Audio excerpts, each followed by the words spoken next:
있었죠. 예, 후반전, 연장전, 전반전에 수비 선수예요. 김진수 수비 선수가 공을 패스한 것을 손흥민 선수가 땅에 엎드러지면서 머리로 골인시키는 그 통쾌한 장면을 우리가 봤습니다. 높은 기술의 축구라 하는 것을 우리가 생각할 수가 있죠.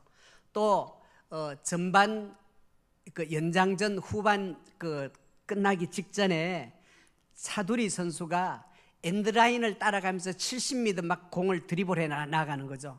그리고 골 에리아 가까이 와서 패스한 것을 손흥민 선수가 또 멋지게 골인시킴으로 온 국민들의 답답한 마음을 시원하게 해주는 그런 좋은 경기를 우리가 봤습니다. 저는 차두리 선수가 공을 몰고 한 70여 미터 엔드라인을 따라가면서 쭉 드리블해 가는 걸 보고 제 마음속에 머릿속에 번개처럼 뭐가 떠오르느냐 하면은 70년대 아버지 차범근 선수가 그거 전매 특허예요. 예. 아버지가 옛날에 그때는 집에서 TV 안 보고 다방에 모여서 봤지 않습니까? 다방에 모여서 볼 때 차범근 선수가 공을 딱 잡고 엔드라인을 향해서 계속 질주를 해가면은 모든 선수 사람들이 다 일어서서 막 박수를 치고 고함을 지르고 그랬거든요. 그 경기를 보면서 정말 아버지를 닮았다 이런 생각이 드는데 제 마음속에는 아버지보다는 못하다, 네, 그런 생각이 들더라고요. 진짜 그때 차범근 선수는 굉장한 인기였습니다. 그런데 운동선수는 누구보다 개성이 강합니다. 자기 주장이 강합니다. 그리고 성격들이 과격합니다. 다 우리가 인정하지 않습니까? 그런데 개성이 강하고 과격하고 자기 주장이 강한 이 선수들 각기 풀어놓으면 경기가 되지 않는 거예요. 되지 않는 거예요. 그래서 감독이 이 모든 선수를 컨트롤합니다. 너는 어떻게 해라, 어떻게 해라. 그렇게 하면 안 된다, 이렇게 해라. 승리를 위한 목표를 세워놓고 작전을 세워놓고 거기 다 맞게 감독이 요구하는 대로 해야 합니다. 감독이 요구하는 대로 경기하지 않으면 빼버리고 다음 경기에 출전시켜주지 않습니다. 제가 기억이 나는데 우리 대한민국의 그 수문장 국가대표 골키퍼 제일 오래 한 사람이 김병지 선수 아닙니까? 그런데 어떤 경기인지는 모르겠는데 한번 그 A매치 국가대표 대항 경기를 하는데 이 친구가 나와서 골문을 비워두고 공격 1선에 나갔다 이 말이죠. 히딩크 감독 때인데 그때 그 다음에 히딩크 감독이 그러자마자 단번에 빼버리는 거예요. 그리고 다시는 안 세워주는 거예요. 다시는 안 세워주는 거예요. 여러분, 오케스트라 연주도 마찬가지고 우리 찬양대 찬양도 마찬가지입니다. 우리 장미숙 집사님이 지휘하시는데 반주자를 비롯해서 4개 파트 모두가 지휘자가 요구하는 소리를 내줘야 되는 거예요. 자기 마음대로 노래를 부르는 게 아니라 지휘자를 바라보고 지휘자가 지휘하는 손끝을 바라보고 거기 따라서 그 노래를 불러야 돼요. 자기가 노래 잘한다고 해서 자기 마음대로 부르면 쏙 빼버리고 안 되는 거예요. 성가대원 할 수 없는 거예요. 여러분, 교회도 마찬가지인 줄로 생각합니다. 목사는 우리 성도들 성격이 다 다릅니다. 개성이 다 다릅니다. 취향이 다 다릅니다. 예수 믿어도 같은 목사의 설교를 들어도 생각하고 행동하는 게 다 다르다 이 말이죠. 그러나 목사는 이 각기 다른 사람을 하나로 묶어서 하나님의 뜻 십자가를 향해서 끌고 가는 것이 목사의 할 일이다. 그런데 교인들 중에는 각기 자기 생각, 자기 주장을 다 내세우거든요. 목사님 이래 해야 됩니다. 이래 해야 됩니다. 저렇게 해야 됩니다. 다 다른 생각을 얘기한다 이 말이죠. 근데 저는 그 성도들의 얘기를 다 들어봅니다. 들어보고 교회를 위한 것, 다른 성도들이 보고 그것은 옳다 할 수 있는 것이면 저는 무조건 하고 다 받아들입니다. 그런데 교회를 위한다고 하면서 교회를 위한 것이 아니고 자기 생각, 자기 마음을 관철시키기 위해서 얘기하는 사람도 있거든요. 그런 사람들은 제 앞에서 첫날 만날 얘기해도 절대로 안 들어줍니다. 저는. 우리 당의 결정사항도 원칙이 있습니다. 교회를 유익하게 하기 위한 결정, 그리고 당의 결정을 모든 성도들이 옳다 할 수 있는 결정을 내려야 된다, 이런 목표가 있기 때문에 각기 다른 장로님들이 있어도 이 목표에 향해서 간다 이 말이죠. 그런데 자기 뜻을 관철하기 위해서 성경 말씀을 악용하고 되다 않는 그런 논리를 펴면서 자기 생각을 자꾸 주장하는 그런 사람이 교회 안에 반드시 있어요. 그런 사람 향해서 저는 하는 말이 있습니다. 내가 신학교 보내줄 테니까 가서 공부해가지고 목사 되어봐라. 네 마음대로 할 수 있는지 한번 해봐라. 목사가 교회를 자기 마음대로 절대로 할 수 없습니다. 자기 생각대로 절대로 이끌어갈 수가 없어요. 그리고 자기 생각대로 이끌어가고자 하는 그 자체가 잘못된 것인 줄로 믿습니다. 오직 예수의 마음을 가지고 하나님의 뜻을 향해서 우리 모든 교회가 한 마음 한뜻 되어서 다름질해야 할 줄로 믿습니다. 그런데 우리 성도는, 우리 읽은 성경은 그리스도 복음에 합당한 삶을 위해서 하나 되어야 되는데, 우리 읽은 2절 말씀 보면은 2장 1절 말씀 보면은 말씀으로 하나 되어라. 무슨 권면이나 그 다음에 사랑으로 하나 되어라. 성령으로 하나 되어라. 이렇게 말씀하고 있어요. 이 말씀은 2장 2절에만 하는 게 아니고 1장 27절에도 똑같은 말씀을 하고 있어요. 1장 27절 보면 한 마음으로 한 뜻으로 서로 협력해서 대적하는 사람들, 교회를 어렵게 하는 그런 나쁜 사람들이 있단 말이죠. 그 사람을 두려워하지 말고 대적해라. 온 성도들이 한 마음 한 뜻 서로 협력해서 악한 세력들 대적해라. 이렇게 말씀하고 있어요. 우리 2절에도 보니까 2장 2절에도 마음을 같이 하라. 같은 사랑을 가지라. 뜻을 합해서 한 마음 가져야 한다. 이렇게 말씀하고 있음을 우리가 볼 수가 있습니다. 성도 여러분, 하나님의 백성들이 모여있는 교회에 놀라운 비밀 한 가지가 있는데, 그것은 하나님의 말씀으로만 하나 될 수 있다는 겁니다. 각기 다른 성도들이지만은 성령의 역사로 하나 될 수 있다는 것입니다. 예수의 마음을 가지고 예수의 사랑을 실천할 때, 그때 비로소 하나가 될 수 있다는 것을 성경은 우리에게 교훈하고 있습니다. 요한복음 3장 34절에 가면은 우리 주님께서 놀라운 말씀을 하는데 이렇게 말씀하고 있습니다. 하나님께서 보내신 이는, 요한복음이니까 모든 말씀 예수님 자신의 말씀 아닙니까? 그런데 예수님은 그렇게 말씀하지 않습니다. 하나님께서 보내신 이는 누굽니까? 예수님 자신을 향해서 그렇게 말씀하시는 거예요. 하나님께서 보내신 이는 하나님의 말씀만 하나니, 이는 성령을 한없이 부어주심이라. 이렇게 말씀하고 있어요. 예수님께서 세상에 오셔서 철학자들의 말을 하지 않았다 이 말이죠. 세상 돌아가는 얘기 하지 않았다 이 말이죠. 세상 사람들의 생각을 말씀하지 않았어요. 오직 하나님의 말씀만 하신 거예요.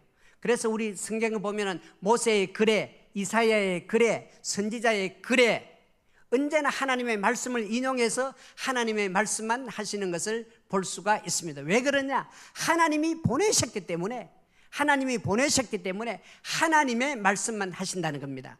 그리고 하나님의 말씀만 할 수밖에 없는 이유를 설명하고 있는데, 성령을 한없이 부어주셨기 때문에 그렇다. 이렇게 말씀하고 있어요. 그러므로 오늘 우리가 신앙생활 하는데도 이 말씀을 우리가 기억해야 할 줄로 믿습니다. 우리 본문 1절에 무슨 권면이라 이렇게 말씀하고 있는데, 여기서 권면이라는 이 말은 오늘의 설교를 말씀한다. 저는 그렇게 생각을 합니다. 그러므로 우리는 예배에 있어서 하나님의 말씀 듣는 이것을 가장 소중하게 생각해야 된단 말이죠. 성도 여러분, 우리 예배의 중심이 바로 말씀임을 알 수가 있습니다. 초대교회 특징 중에 하나가 뭐냐 하면은 말씀의 놀라운 역사라는 것입니다. 하나님의 말씀이 폭발적으로 교회 안에 성취되어진다는 사실입니다. 왜 그러냐 하면은 우리는 1시간 예배 드리고 축도 끝나고 나면 다 집으로 가면 쏜살같이 가버리는데, 초대교회는 그러지 않았다 이 말이죠. 주일날 하루 종일 말씀을 듣고 말씀을 연구하고 기도하면서 말씀을 붙잡고 하루 종일 교회 안에서 신앙생활하는 그런 모습을 우리가 볼 수가 있습니다. 여러분, 부흥회 하면은 우리가 은혜 받지 않습니까? 그런데 부흥회 하면 왜 은혜 받습니까? 그 사람이 특별한 사람이 아닌데 왜 은혜 받습니까? 부흥 강사가 와서 하는 그 설교를 우리가 매주일 한 번씩 듣는다면 은혜가 되지 않는 거예요. 그런데 부흥회 때는 좀 시원찮은 강사가 와도 은혜 받거든요. 왜 그렇습니까? 새벽에도 그 말씀을 듣고 낮에도 그 말씀을 듣고 저녁에도 그 말씀을 듣고 말씀을 계속해서 폭포처럼 계속 받으니까 우리의 완악한 마음이 변화되어지고 우리의 마음이 그 말씀으로 다듬어지고 빚어져서 은혜 받게 되어진다 그 말입니다. 그러므로 우리가 신앙생활 잘하기 위해서는 이 강단에서 언제나 은혜로운 말씀, 신령한 말씀을 선포되어야 되고 그 말씀을 우리가 많이 들어야 하는 겁니다. 주일 아침에도 듣고 저녁에도 듣고 계속 이렇게 들어야 말씀을 먹고 말씀을 마시고 살아야 우리가 신령한 생활, 은혜로운 생활하지 말씀 없이 믿음 생활 절대로 잘할 수가 없다. 그리고 우리 성경에서 보면은 가장 큰 하나님의 능력의 역사가 나타나는 것은 바로 복음이 선포될 때임을 알 수가 있습니다. 구약 성경부터 신약 성경까지 가장 놀라운 역사가 나타나는 것은 복음이 선포될 때 가장 큰 역사가 나타난다 그 말입니다. 언제입니까? 복음이 무엇입니까? 예수 그리스도가 우리 죄를 위해서 십자가에 죽으셨다. 죽으신 그 예수가 하나님의 능력으로 성령의 능력으로 3일 만에 다시 살아나셨다. 이게 복음 아닙니까? 예수님의 죽으심과 예수님의 이 부활하심이 선포되어질 때, 복음이 선포될 때 놀라운 능력의 역사가 일어난다 이 말이죠. 이미 구원받은 사람도 복음의 말씀이 선포될 때 지난날 받았던 그 은혜의 감격스러운 그 마음이 다시 솟아나게 되어지는 줄 믿습니다. 하나님의 복음이 선포될 때 예수 믿지 않는 사람도 새 생명으로 거듭나는 역사가 일어나게 되어지는 줄 믿습니다. 그러므로 성도는 항상 하나님의 말씀과 가까이 살아야 된다. 우리 성경에 보면은 데살로니가 성도들은 신사적이어서 하나님의 말씀으로 받았다 이렇게 말씀하고 있습니다. 사도 바울이 설교할 때 데살로니가 교인들은 모두가 하나님의 말씀으로 받았다는 것입니다. 박 목사가 설교한다 그렇게 생각하지 않았다는 것입니다. 하나님이 우리 가운데 오셔서 우리에게 말씀하신다 그렇게 믿고 말씀을 들었다는 것입니다. 베레아 사람들은 한 걸음 더 나아갑니다. 데살로니가 사람들보다 더 신사적이어서 하나님의 말씀이 선포될 때 그런가 하여 집에 가서 말씀을 상고하고 연구하고 다시 말씀을 읽은 것을 성경은 말씀하고 있습니다. 성도 여러분, 신앙은 다른 길이 없습니다. 하나님의 말씀을 붙들고 살 때 거기에 하나님의 능력의 역사가 나타나게 되어진다 그 말입니다. 사탄은 교회 안에 하나님의 말씀이 쇠약하기를 위해서 작전을 하고 공작을 부린다 이 말이죠. 그리고 하나님의 말씀이 쇠약해지고 나면은 그때 교회를 넘어뜨리게 된다 이 말이죠. 여러분이 잘 아시지 않습니까? 예수님께서 40일 금식하시고 광야에 가서 마귀 시험 받을 때 모두 말씀으로 이기신 것을 볼 수가 있습니다. 우리의 삶이 아무리 어렵고 힘들고 고달프고 어려운 그런 환경이라도 하나님의 말씀만 붙들고 나아가는 자는 승리하게 되어질 줄로 믿습니다. 제가 신학교 다닐 때 그 70년대 초반에 UBF 대학생 성경 읽기 거기 좀 나간 적이 있어요. 제 친구 김영근 목사가 자꾸 가자고 꼬셔서 거기 나간 적이 있는데 UBF 본부가 어디 있었냐 하면 서울에서는 종로 5가 보령약국 뒤에 가면은 그 뭡니까? 기독교 회관 있지 않습니까? 회관 그 뒤에 가면 정신여고 있는데 정신여고가 지금은 그 강남으로 갔지만은 전에는 정신여고가 거기 있었거든요. 정신여고 바로 정문 앞에 그 좀 시원찮은 건물인데 그 2층에 UBF 있었어요. 제가 있는 교회하고 가까우니까 거기 자주 가고 갔는데 UBF 대표가 이창우 목자입니다. 저희들 선배인데 이창우 목자님인데 UBF에서는 목사라 그러지 않고 목자라고 불러요. 이창우 목자가 나와서 설교를 하는데 설교는 내가 들어보니까 그렇게 잘하는 것 같지는 않아요. 그런데 설교 끝나고 나고 희한한 일이 벌어지는데 설교 끝나고 찬송 한 장 부르고 나면 이 앞에 어떤 사람이 하나 딱 나오는 거예요. 저는 그 사람이 누군지 몰라요. 그 리더 같아. 그런데 뭐라고 말씀하느냐면 오늘 이창우 목자님께서 우리에게 빌립보서 2장 말씀을 읽으면서 예수님의 마음을 가지고 살자고 선포하셨습니다. 여러분, 우리도 예수님의 마음을 가지고 살 수 있기를 바랍니다. 예수의 마음을 가지고 살자 이럽니다. 그 근로자들 데모할 때 북한에 북한의 그 김일성이 그 사람들 우리 남한 막 욕하고 군중 집회할 때 막 그러지 않습니까? 그렇게 하면은 모든 사람들이 예수님의 마음을 가지고 살자 이렇게 얘기합니다. 손을 들고 막 이렇게 얘기해요. 그 다음에 두 분이 이제 대지로 내려가는 거예요. 오늘 목사님께서는 우리가 예수님의 마음을 가지고 살기 위해서는 하나님의 말씀 안에서 하나가 되어야 된다고 말씀했습니다. 우리도 하나님의 말씀 안에서 하나가 됩시다. 그러면 하나님의 말씀 안에서 하나가 되자, 성령 안에서 하나가 되자, 예수의 사랑에서 하나가 되자 이렇게 얘기를 하는 거예요. 저는 그걸 보고 깜짝 놀랐어요. 교회에서는 설교하거나 찬송 부르거나 축도 끝나면 그냥 보따리 싸가 나가기 바쁜데 막 거기서 그 재창하는 거예요. 그래 그걸로 끝나는 게 아니에요. 축도가 끝나고 나면은 전부 분반 전부 따로 몇 명씩 모여가지고 그 성경을 다시 읽고 설교한 내용을 다시 되새김하고 토론하고 그래요. 그것도 1시간 하는 게 아니라 2시간, 3시간, 어떤 조는 막 해가 지는데도 계속 하는 거예요. 근데 제가 내 친구한테 그 물어보니까 분반 토의할 때 목사님의 설교에 대해서 얘기할 때 절대로 부정적인 말은 못하게 한다는 거예요. 딱 지침이 내려오는 거예요. UBF 회원들은 그 시간에 절대로 하나님의 말씀 앞에 부정적인 얘기는 못한대요. 전부 긍정적인만 얘기를 한대요. 그리고 나도 어떻게 살겠습니다. 그렇게 서로 다짐하고 한대요. 여러분 그러니까 그 학생들 그분들이 모여서 예배하는데 얼마나 뜨겁고 은혜가 넘치는지요. 그리고 제가 추수감사절 헌금하는 거 한번 봤는데 교회에서 헌금하는 건 아무것도 아니에요.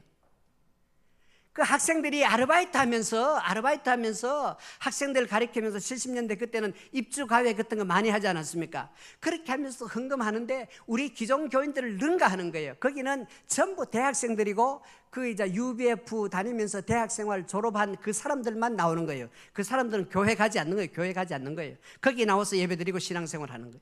그런데 거기서 이창호 목자가 전부 처녀총각들 그 학생들 아닙니까?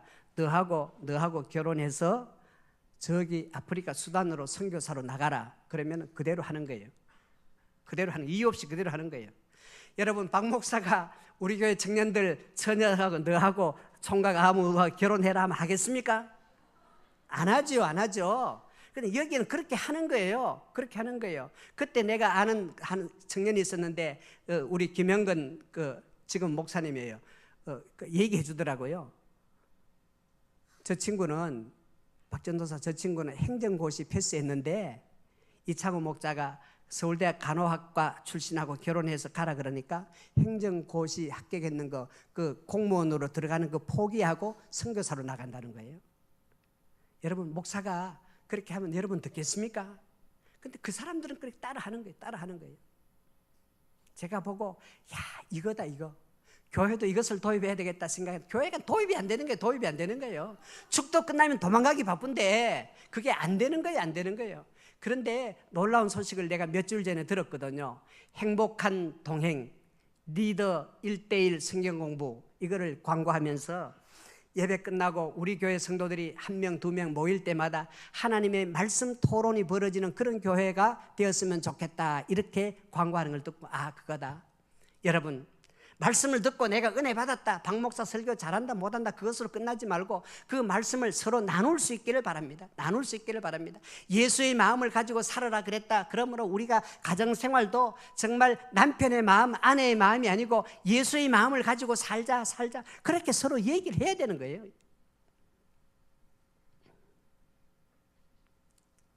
그 다음 우리 성경에 보면은 무슨 성령의 권면이나 위로나 긍휼과 자비가 있거든 이렇게 말씀하고 있습니다. 이것은 무슨 말이냐 하면은 말씀을 통해서 우리가 하나가 되지만은 성령 안에서 하나가 되어지는 것을 말씀하고 있습니다.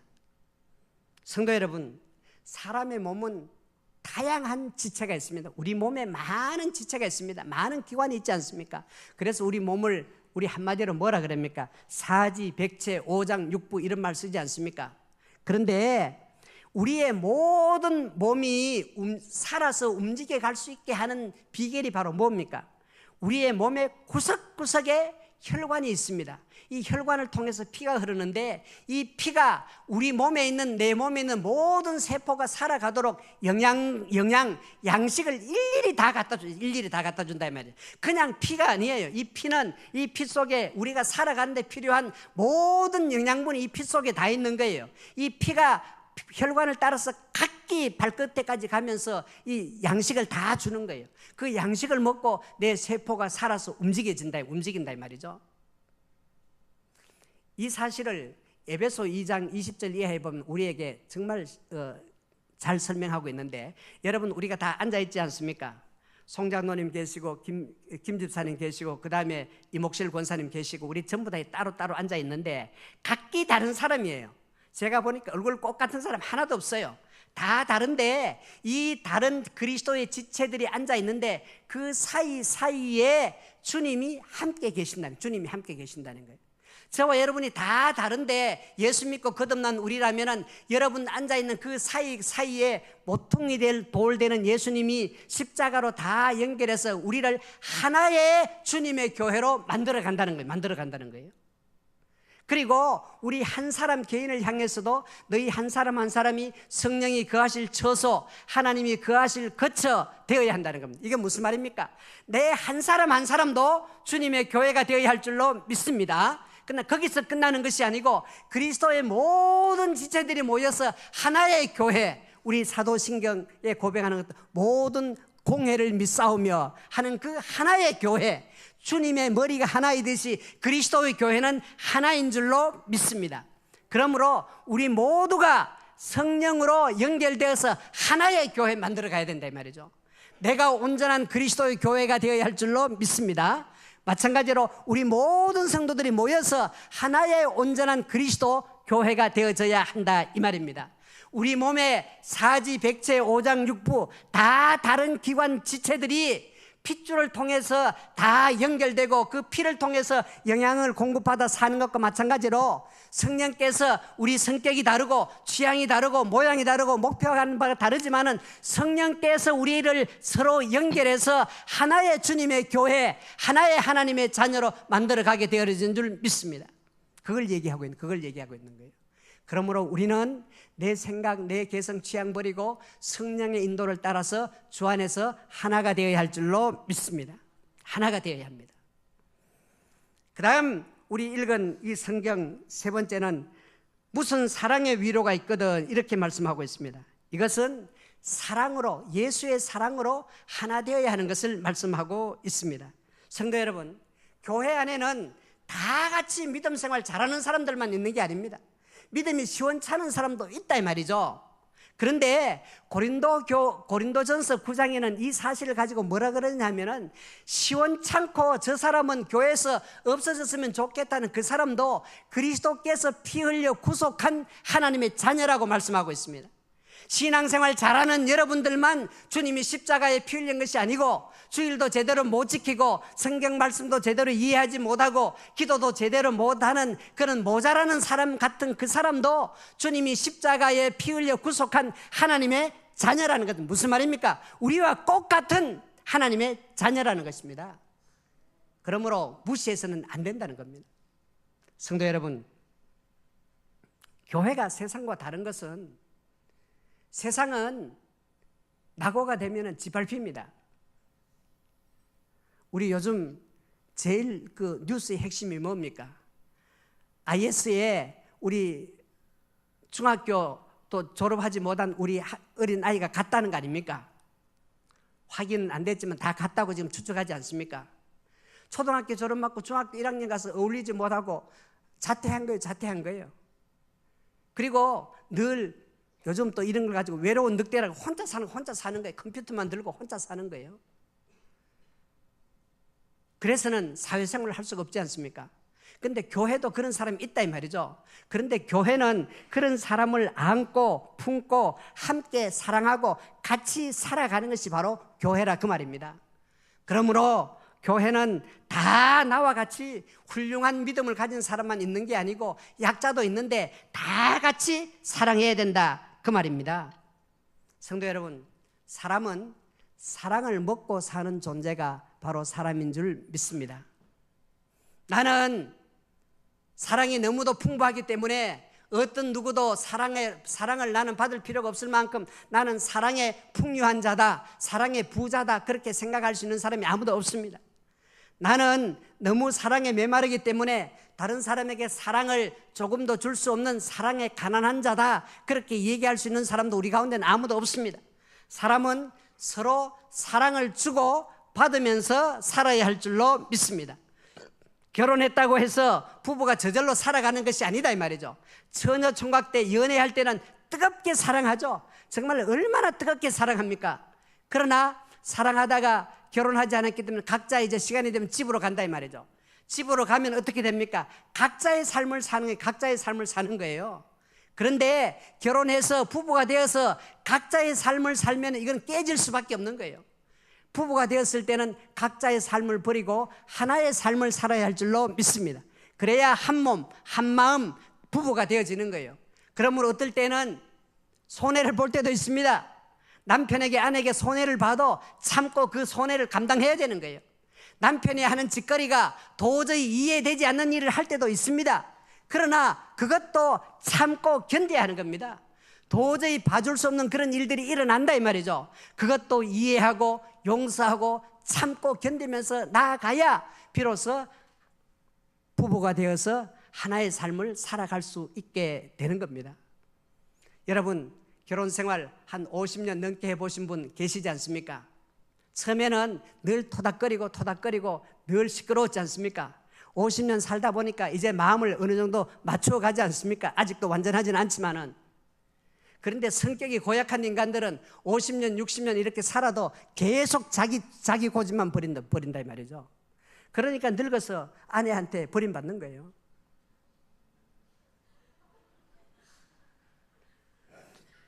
뭐 제가 잘못했어요. 왜 웃어요? 네. 여러분, 우리 읽은 성경은 정말 간단하게 얘기하고 있어요. 말씀 안에서 하나가 되어라. 성령 안에서 하나가 되어라. 여러분, 왜 성령 안에서 하나가 되어야 합니까? 성령은 하나님의 뜻을 가장 잘 아시는 분이 성령님인 줄 믿습니다. 우리는 어느 때는 하나님의 뜻을 분간할 수 없을 때가 있어요. 그때 성령님의 이끄신 대로 가면은 우리는 하나님의 뜻을 이루게 되어진다 그 말입니다. 그리고 이 세 가지를 얘기하면서 우리 읽은 성경은 예수님을 예로 들면서 예수님의 마음을 품으라, 예수님의 마음을 가져라 이렇게 얘기하면서 예수님의 그 마음을 쭉 설명하는데 시간이 없어 다 설명을 못합니다. 여기 보니까 그는 근본 하나님의 본체시나 이렇게 말씀하고 있습니다. 하나님의 본체시다. 본체, 이거는 뭐를 얘기를 하느냐 하면은 하나님의 본질을 그대로 다 가지고 있다는 것입니다. 성도 여러분, 우리 본체라는 이 말을 헬라말로 몰페라는 이 말인데 이 말은 그 다음에 나오는 말과 똑같은 단어입니다. 종의 형체를 가졌다. 종의 형체하고 하나님의 본체하고 똑같은 단어예요. 그러면 이해가 되죠? 이것을 영어로 번역될 때는 어떻게 되냐면 패션이라는 말로 번역된 거예요. 패션. 패션쇼 하는 거 우리가 봤지 않습니까? 멋있는 모델, 그 사람 멋있죠? 멋있는 사람이 좋은 옷을 탁 걸치고 와서 폼을 잡으면서 쫙 보여주지 않습니까? 보여주고 나서는 또 멋있게 걸어서 무대 뒤로 사라졌다가 번개처럼 다른 옷을 갈아입고 또 나와서 멋있는 그 옷을 사람들에게 자랑한다 이 말이죠. 그것은 진정한 패션이 아니라 이 말이죠. 진정한 패션은 사람이 자기의 신분에 맞는 복장을 갖추었을 때 그게 바로 진정한 패션인 줄로 믿습니다.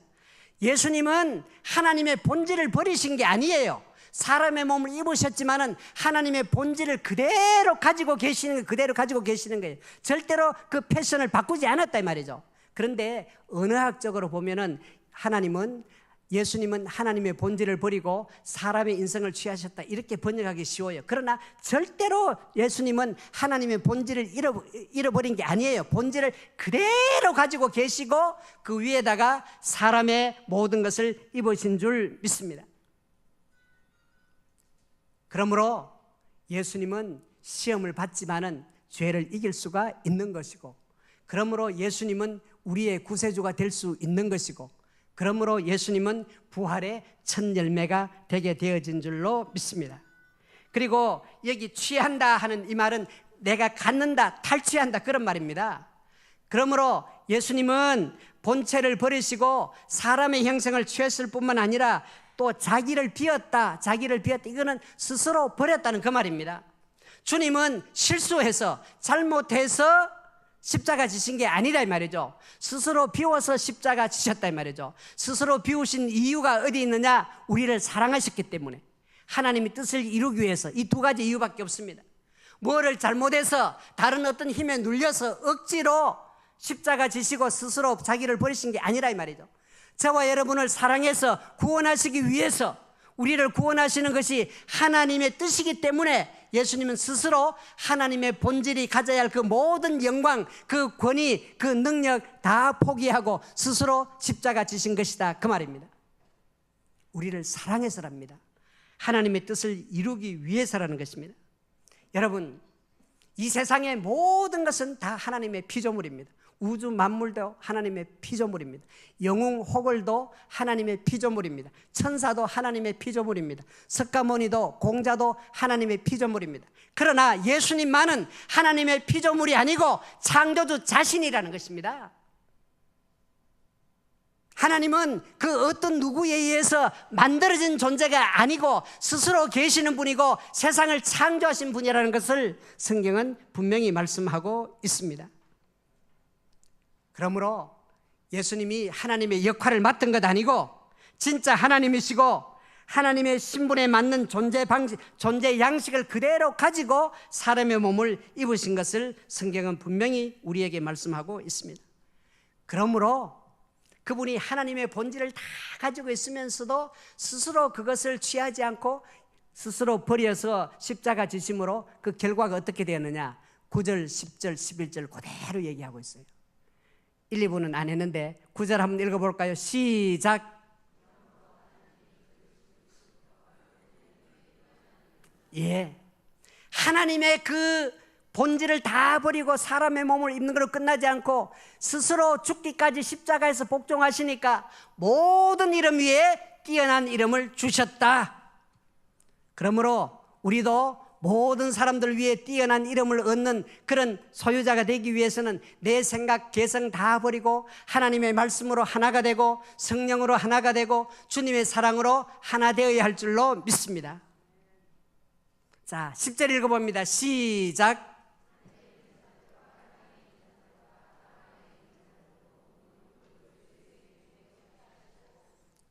하늘, 땅 아래 모든 것들이 예수님 앞에 나와 무릎을 꿇었다. 우리도 그렇게 될 수 있는 비결이 뭐냐? 바로 앞에 말한 대로 성령으로 하나 되고 말씀으로 하나 되고 주님처럼 이렇게 복종하고 순종해서 사랑을 실천할 때 우리도 다른 사람 위에 뛰어난 이름을 줘서 하나님의 자녀로서 영광을 누리게 되어진다는 겁니다.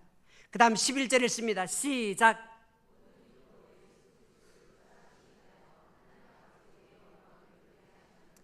여러분, 우리가 예수의 마음을 가지고 말씀 안에서 하나가 되고 성령 안에서 하나가 되고 주님의 그 마음을 가지고 주의 사랑을 교회 안에서 실천할 때 세상 모든 사람이 우리를 보고 예수 그리스도가 메시아다, 예수가 메시아다 하게 되고 하나님께 영광이 돌아가게 되어진다는 것입니다. 그냥 교회에 왔다 갔다 한다고 되는 게 아니라는 겁니다. 성도 여러분, 저와 여러분은 2015년 살아갈 때 오직 하나님의 말씀만 붙잡고 살아갈 수 있기를 주의 이름으로 축원드립니다. 말씀을 붙잡고 말씀 제일주의로 살아갈 때 말씀이 우리를 빚고 다듬어서 하나님의 온전한 자녀로 만들어가게 되어질 줄로 믿습니다. 우리는 한 발자국도 앞을 내다볼 수 없는 그런 사람들입니다. 그러나 성령의 인도를 따르면은 성령께서 푸른 초장 쉴만한 물가로 우리를 인도해 주실 줄 믿습니다. 우리는 우리의 마음을 가지고 교회 생활하는 것이 아니고 예수의 마음을 가지고 성도들에게 사랑을 주고 나누고 긍휼을 베풀고 자비를 베풀면서 그리스도의 교회를 이루어가야 할 줄로 믿습니다. 그렇게 될 때 우리가 모든 사람 위에 뛰어난 이름을 받게 되고 우리의 앞에 무릎을 꿇는 역사가 일어나게 되고 모든 사람이 우리를 보고 예수를 발견하는 은혜의 역사가 일어나고 하나님 영광이 돌아가게 되어질 줄로 믿습니다. 그러므로 이제는 우리가 다짐할 수 있기를 바랍니다. 말씀으로 하나 되자. 나만 말씀으로 사는 게 아니에요. 그리고 이것을 우리가 어떻게 생각하냐면, 내가 하나님의 말씀대로 안 살면은 우리 교회는 하나님의 교회가 안 된다, 이걸 생각해야 되는 거예요. 다른 사람들이 다 하나님의 말씀대로 살아도 내가 삐뚤어지면 안 된다, 내가 바로 말씀대로 살아야 된다, 이걸 생각해야 되는 거예요.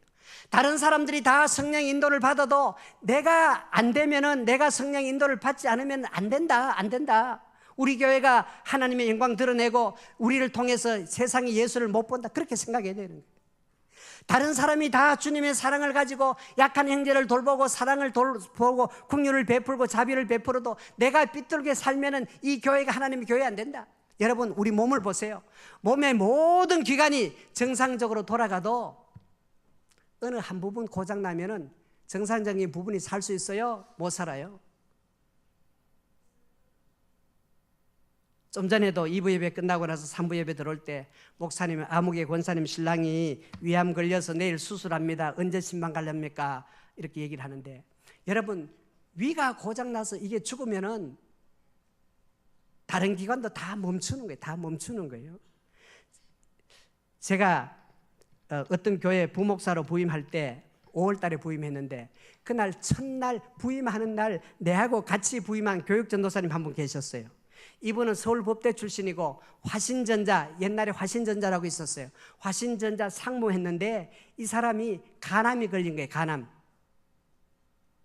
그래서 모든 거 포기하고 이제 믿음으로 살다가 기도원 갔다가 이제 신대원 들어가서 이제 그때 3학년이에요. 3학년.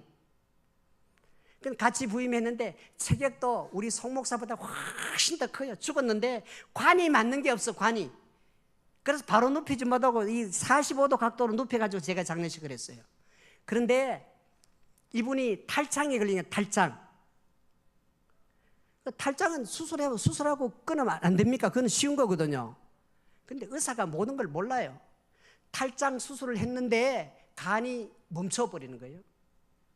탈장이 고장나서 창자가 탈장이 되어서 이것을 수술했는데 전에 나빴던 간이 활동을 멈춰버린 거예요.